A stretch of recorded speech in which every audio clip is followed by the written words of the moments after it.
حكاية فيلمنا النهاردة عن لورا اللي بتتحدى نفسها وبتدخل تصور فيديوهات في بيت مشهور بإنه مسكون بالأشباح وحصل فيه 4 جرائم قتل، ولما بتدخل جوه البيت بتتمنى تقدر تخرج منه تاني. ومن غير ما نطول عليكم يلا بينا نشوف أحداث فيلمنا النهاردة. بيبدأ فيلمنا مع شخص بيقتحم أوضة بنت نايمة لوحدها وبيفضل يمشي في الأوضة وكأنه بيستكشفها، وبيقرب من البنت وبيقص جزء من شعرها، وبتروح له شريكته وبتقوله إنهم لازم يخرجوا من البيت، وبتفكره بإنه ما ينفعش يسرق أي حاجة من البيت ده، ولكنه بيقول لها إنه مش مهتم بالقواعد وهياخد اسطوانات الموسيقى. وبتصحى البنت من النوم لما بتسمع صوتهم وبتحاول تضربه، ولكن شريكته بتضربها على دماغها، وبيكون كل ده فيديو بيتفرج عليه شخص اسمه فيني، وبتقطعه حبيبته لورا وبتتخانق معاه لأنه فتح اللابتوب بتاعها، وبتقول له إنه ما ينفعش يتجسس عليها. ولما بيقول لها إن هي البنت اللي موجودة في الفيديو بتطرده من البيت، وبيفضل فيني يخبط عليها علشان تديله لبس، ولكنها ما بتردش عليه، فبيفقد الأمل إنها تفتح له وبيروح ينام في عربيته. وبيصحى تاني على صوت ضابط الشرطة اللي بيطلب منه ما ينامش في العربية لأن جيرانه متضايقين من وجوده، فبيخرج من العربية وبيروح يشتري أكل وقهوة.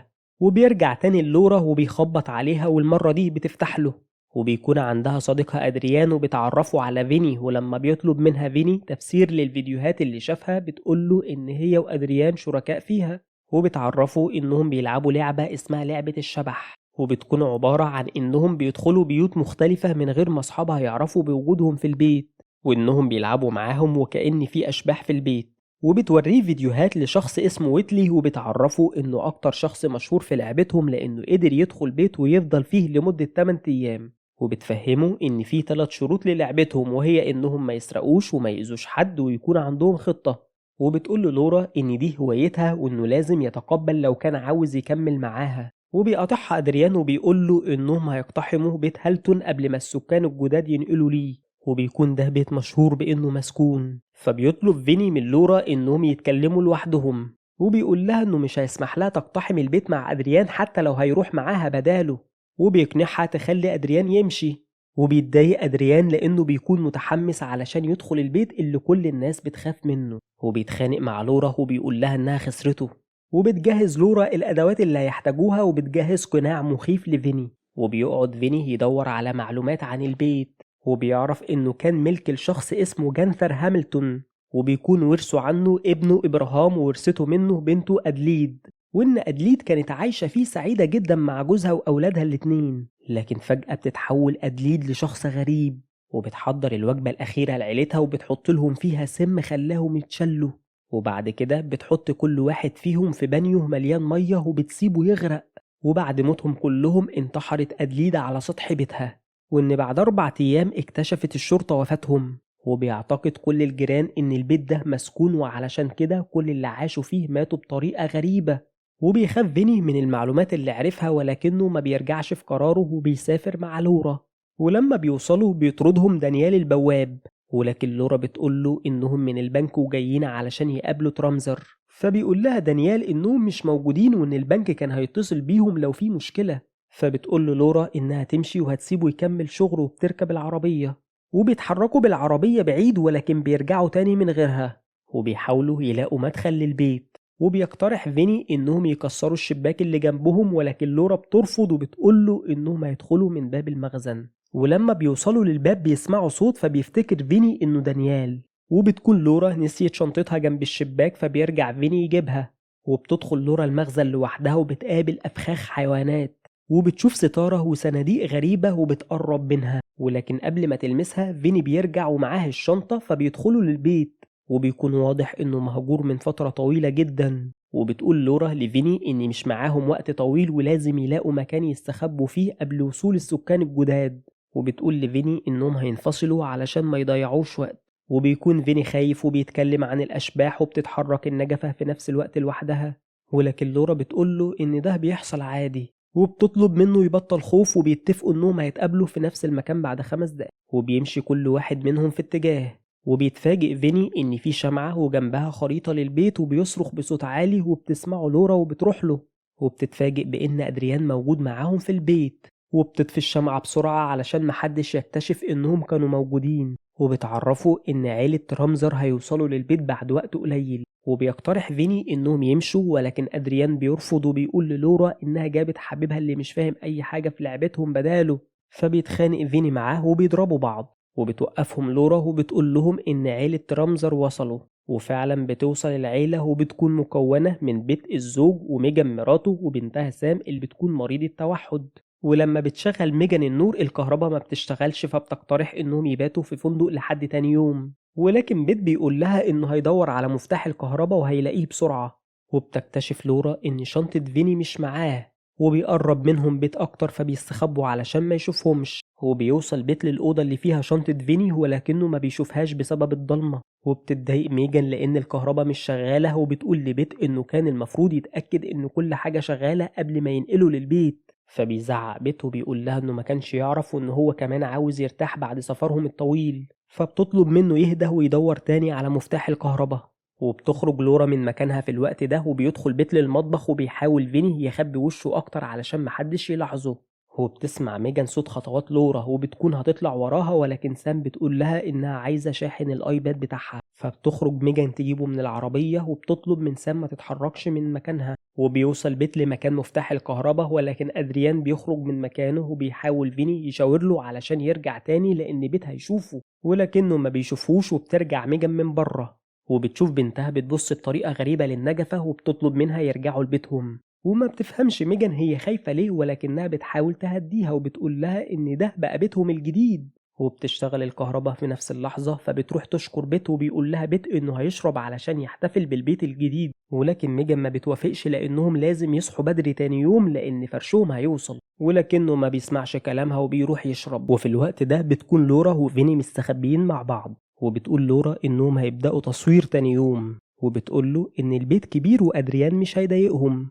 وبيكون أدريان بيتجسس عليهم، وبيدخل على ميجان وبنتها بالمقص وبيفضل واقف يبص عليهم. وتاني يوم بتوصل عربيات الفرش وبيكون العمال خايفين يدخلوا الفرش للبيت. فبتروح ميجان تصحي جوزها وبيكون جنبه نار شغالة، فبتستغرب منها وبتفتكر إنه عمل كده وهو سكران. وبتسأله ليه العمال خايفين يدخلوا البيت، وبتسأله كمان عن تفاصيل المنحة اللي أخد بيها البيت. وبتقوله إنها كانت فاكرة إنهم نقلوا للبيت ده علشان يعالجوا سام وتدخل مدرسة مناسبة ليها. فبيقول لها بيت إن مسؤولياتهم كتيرة جدا والبيت وفر عليهم فلوس كتير لأن مصاريف مدرسة سام كتيرة. ولكن ميجان ما بتصدقهوش وبتقوله إنها اعتقدت إن هوسه بالأشياء الغريبة والآثار خلص، وبتفكره إنه خسر عيلته القديمة بسبب هوسه بيهم. وبتقوله إنه ممكن يكتب روايات من تاني أو يرجع يشتغل في التدريس، ولكنه بيرفض وبيقول لها إن الروايات والتدريس مش هيكفوا فلوس الضرايب ومدرسة وعلاج سام. وبيسيبها وبيروح للعمال. وبيكون فيني مراقبهم، ولما بتروح له لورا بيقول لها إن ميجان قلقانة طول الوقت بسبب حالة بنتها، وبيقول لها إنهم مش المفروض يوتروها أكتر. ولكن لورا بتقول له إنهم مش هيأذوها. ولما بيرجعوا للمكان اللي سابوا شنطهم فيه بيلاقوا كل حاجة متبهدلة. وبتفتكر لورا إن سام هي اللي عملت كده، ولكن فيني بيقول لها إن مش هي اللي عملت كده، وبيقول لها إنه كان بيراقبها طول اليوم. ولما بيكتشفوا إن تليفوناتهم اختفت بيعتقدوا إن أدريان هو اللي عمل فيهم كده. وتحت بيكون بيت بيحاول يتفاوض مع العمال علشان يدخلوا الفرش للبيت، وبيعرض عليهم فلوس أكتر ولكنهم بيرفضوا وبيسيبوه وبيمشوا. وبتقول له ميجان إن دانيال هو كمان مش موجود وعربيته اختفت، وبيضطروا إنهم يدخلوا الفرش مع بعض. وبتكون سام في المطبخ بتعمل أكل لنفسها وفجأة بتلاقي الأكل اختفى. وبتوصل لورا لأدريان وبتطلب منه يرجع تليفوناتهم، ولكنه بيقول لها إنه ما خدهمش. وطبعا ما بتصدقهوش لورا وبتقول له إنه أكيد هو اللي شغل النار جنب بيته وكان هيتسبب في حريق، ولكنه بينكر إنه عمل كده برضه وبيسيبها وبيمشي. وفي الوقت ده بتكون سام واقفة وحواليها فران كتيرة جدا ولكنها ما بتخافش منهم، وبتفضل باصة قدامها وكأنها شايفة حاجة مفيش حد غيرها شايفها. وبالليل بتدخل الحمام وبتفضل قاعدة في البانيو، ولما بيت بيطلب منها ما تستخدمش مية كتيرة بتدخل في وشها مية أكتر. وبيكون فيني نايم وبيصحى لأنه حاسس بألم وبيلاقي حاجة غريبة بين أسنانه ولونها أسود بشكل غريب. وبيخرج أدريان من مكانه وبينزل علشان يستكشف البيت. وبيروح فيني لمكان أدريان ولكنه ما بيلاقيهوش. ولما بيفتح شنطته بيلاقي رواية من تأليف بيت، وبيعرف إن بنته كانت ضايعة لفترة طويلة، ولما رجعت قالت إنها كانت مخطوفة من كائنات غريبة. ولكن مراته السابقة قالت إن بيت هو اللي خطف البنت وخباها في كوخ معزول، وبعدها انفصلت عنه واتجوز ميجان اللي عندها بنت برضه. وبتقول له لورا إنها كانت عارفة كل المعلومات دي قبل ما تدخل البيت. وبيروح لهم أدريان وبيطلب فيني منه يرجع تليفوناتهم، ولكنه بيفضل مصر إنه مش معاه، وبيقول لهم ما يلمسوش شنطته تاني وبيمشي. وبتكون ميجان بتجهز أوضة النوم وبيتحرك الباب لوحده، فبتفتكر إن سام هي اللي حركته وبتنادي عليها، ولكن طبعا محدش بيرد عليها. وبتلاقي سام نايمة في أوضتها فبتسيبها وبترجع الأوضة من تاني، ولكنها بتلاقي فران كتيرة ميتة على السرير، فبتفضل تصرخ وبتصحى بنتها وبيقول لها بت إنه هيتصل بدانيال، ولكنها بتقول له إنه ما بيردش عليها، وبتقول له إن بنتها مش هتنام في البيت ده، ولكنه بيرفض يروح فندق وبيقول لها إنه مش هيقدر يتحمل تكاليف الفندق. ولكن ميجان ما بتردش عليه وبتسأل سام عن مفاتيح عربيتها، ولما ما بتردش عليها بيت بيزعق لها وبيحاول يشيل ايديها من على ودانها، ولكن سام بتفضل تعيط وبتقول انها عايزة تروح البيت بتاعها. وفجأة بيسمعوا صوت عالي في الدور التاني، ولما بيطلعوا بيلاقوا المية شغالة في كل مكان، وبيتهم بيت سام ان هي اللي عملت كده، ولكن ميجان بتدافع عنها وبتاخدها بعيد عنه. وبتروح لورا لأدريانو وبتقول له إنه ما كانش المفروض يعمل كل ده لأنه أذى الطفلة، ولكنه بيقول لها إنه ما عملش أي حاجة، وبيقول إن بيت أكيد هو اللي بيعمل كده. ولكن فيني ما بيقتنعش وبيقول لهم إن الإشاعات ممكن تكون حقيقية وفي أشباح فعلا في البيت، وبيقول لهم إن ممكن الأشباح هم اللي عملوا كده، وبيقول لهم إن كل حاجة في البيت ده غريبة. وبيكون خايف على سام، ولكن لورا بتقوله إنهم ملهمش علاقة بأي حاجة بتحصل وما ينفعش يتدخلوا، وبيسيبهم أدريان وبيقول لهم إنه هيروح يركب الكاميرات وبيمشي. وبتحاول لورا توقفه ولكنه ما بيسمعش كلامها، فبتقول لورا لفيني إنه هيكون مسؤول عن الدور التاني وبتطلب منه ما يستخدمش أي ضوء، وبتعرفه إنه لازم يحط الكاميرات بتاعة المراقبة في أماكن عالية علشان تصور كل المكان ومحدش يلاحظها. وبيكون بيت قاعد يكتب لوحده وبيقع مفتاح من لورا وهي بتركب كاميرات المراقبة قريبة منه، ولكن لحسن حظها ما بيسمعهاش لأنه نام. وبيركب فيني كاميرا المراقبة في الحمام بتاع سام، وبتدخل سام الحمام وهو موجود وبيكلمها ولكنها ما بتردش عليه، فبيرجع للورا بعد ما بيركبوا كل الكاميرات وبيكونوا مستغربين ليه أدريان مرجعش. وفجأة بيشوفوا سام قدام كاميرا المراقبة بتبصلهم، فبتقول له لورا إنهم لازم يغيروا مكان كاميرا المراقبة قبل ما تقول لأهلها عنها. وبيفضل أدريان يستكشف البيت لوحده، وبيسمع صوت في المخزن فبيدخله وبيشغل الإضاءة، ولكنه بيسمع صوت عالي فبيفتكر إنها لورا، وبيقلع القناع بتاعه علشان يروح لها. وفجأة في حاجة بتسحبه في الضلمة، وتاني يوم بيصحى فيني على صوت عياط وبيصحي لورا. ولما بتفتح اللابتوب بتاعها بتلاقي الكاميرات اتحركت من مكانها، فبتقول لفيني إن أدريان هو اللي عمل كده، وبتعرفه إنها تروح تغير مكانهم. وبيقلق فيني عليها وبيقول لها إنها ما ينفعش تتحرك في البيت بالنهار، ولكنها بتقول له إن مضطرة وإلا هيتمسكوا. فبيقول لها فيني إن ممكن ما يكونش أدريان هو اللي عمل كده، ولكنها بتقول له يسكت لأن دي خرافات وبتمشي. وبيروح فيني وراها وبيشوف سام وهي قاعدة في أوضتها، وبتسمع لورا بيت وهو بيتكلم مع شخص اسمه نيجل وبيطلب منه فلوس، وبيعرفه إنه قرب يخلص الكتاب اللي طلبه منه، ولكن نيجل بيقول له إنه ما ينفعش يبعت له فلوس قبل ما يخلص الكتاب وبيقفل في وشه. وبتروح لورا لمكان أدريان وبتلاقي شنطته موجودة، وبتقول لفيني إنه مستحيل يخرج من البيت من غيرها، فبيقول لها فيني إنهم بيخاطروا بحياتهم علشان مغامرة تافهة زي المراهقين. فبتقول له لورا إنها غلطت لما ارتبطت بيه وسمحت له يعيش معاها، فبيقول لها فيني إنه هيخرج من البيت بالليل وبيسيبها وبيمشي، وبالليل بيفضل بيت يشرب وهو بيشتغل،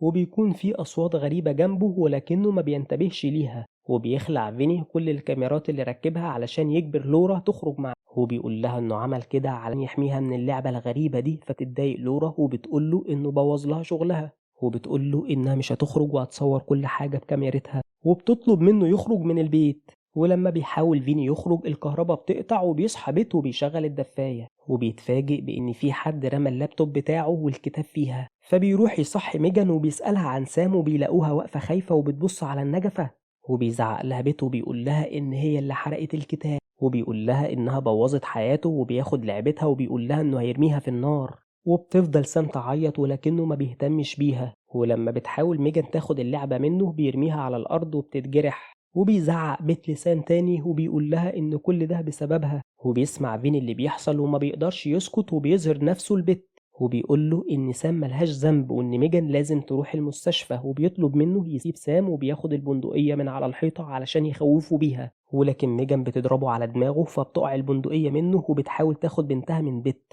ولكنه بياخد البندقية وبيقول لميجان إن فيني أكيد هو اللي عمل كل الحاجات الغريبة دي، وبيوجه بندقيته ناحيتها، فبياخد فيني اللعبة وبيديها لسام، وبيقول لميجان تهرب وبيوقع بيت، وبتحاول ميجان تفتح باب البيت ولكنه ما بيفتحش، وبيتفتح باب المخزن وبتتسحب ميجان ليه، وبتخرج لورا وبتقابل فيني وبيقول لها إنهم لازم يخرجوا من البيت ده، فبتقول له إنهم ممكن يخرجوا من المخزن، فبيقول لها فيني إن الأشباح حقيقية وبيدخلوا المخزن، ولكن بيسمعوا صوت رصاص، ولما بيرجعوا البيت بيلاقوه ميت على الكرسي وجنبه كشاف فيني، وبيقول فيني للورا إن بصماتهم موجودة في كل مكان ولازم ياخد الكشف بتاعه، ولكن لورا بتفضل تقول له إنهم لازم يخرجوا من البيت، وبيقرب فيني من سام اللي بتكون قاعدة بتعيط، وبيلاحظ إن في كاميرا مراقبة فبيكسرها، وبيقول إن أكيد أدريان هو اللي عمل كده، ولكن لورا بتقوله إن مستحيل يكون هو اللي عمل كل ده، وبتشاور لهم سام على كاميرا فوق ولما بتروح لورا تشوفها المكتبة بتقع عليها وبتتصف رجليها،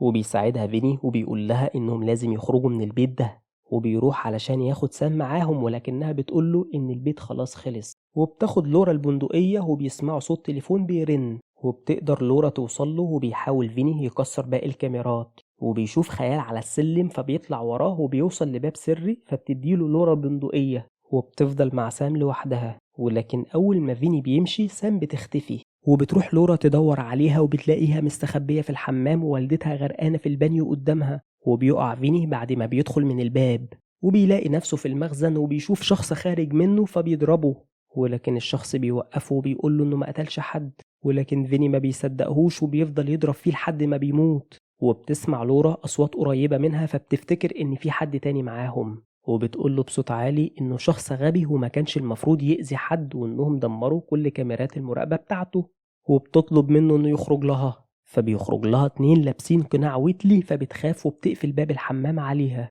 وبيحاول فيني يخرج من المخزن، وبيوصل لشاشة ظاهر عليها كل تسجيلات الكاميرات، وبيلاقي لورا مع ويتلي، وبيوجه ويتلي كلامه لفيني وبيقول له يسلم نفسه لأن لورا اتصلت بالشرطة وده بوظ كل اللي عملوه في البيت، وبيكون بيشتت انتباهه لحد ما بيدخل عليه شخص لابس نفس القناع وبيضرب فيني على دماغه لحد ما بيموت، ولكنه بيقول للشخص التاني إن سام اختفت، وبتكون سام مستخبية في بانيو وما بتخرجش غير لما بتسمع صوت عربيات الشرطة، وبتخرج من البيت وبتوصل الشرطة وبتديهم سام لعبتها، وبيكون جواها كاميرا لورا سجلت عليها كل اللي حصل، وبتعترف فيها إن ويتلي مخادع وإنه مجموعة أشخاص مش شخص واحد، وإن كل الجرائم اللي حصلت في البيت هو اللي نفذها. ولحد هنا بيكون خلص فيلمنا النهاردة، وبنتعلم منه إنه ممكن الفضول يقتل صاحبه. ولو عجبك الفيلم ما تنساش اللايك والشير وتفعل زر الجرس، وسيب لنا رأيك في الكومنتات وقول لنا إيه الأفلام اللي حابب إننا نلخصها لك.